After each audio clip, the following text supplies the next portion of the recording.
हम तो एक दूसरे पर भरोसा करते थे, तो क्यों नहीं बता रही? छोड़ो मुझे, छोड़ दो। आप जिस औरत के बारे में पूछ रहे थे वो कुछ अरसे से जर्मनी में रह रही थी। यहाँ है वो आदमी? हाँ यही है बेटा। बहरान, ये यहाँ क्या कर रहा है? उठो, उठो जल्दी से।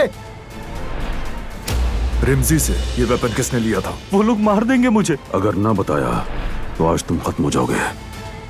गुल, क्या मुझसे शादी करोगी? सबिया साहिबा की बेटी गुलशा, तुमने उस लड़की से वादा किया था और शादी वाले दिन वो यहाँ तुमसे अपना वादा पूरा करवाने आ रही थी। कौन सा वादा? तुम दोनों की शादी होने वाली थी। तुम इस तरह खामोश नहीं रह सकते। आज तुम्हें वजाहत देनी होगी। दिलान से आपने झूठ क्यों बोले? तुमने जो कुछ गुलशा के साथ किया वो झुटलाने से मिट नहीं जाएगा बहरान कराबे।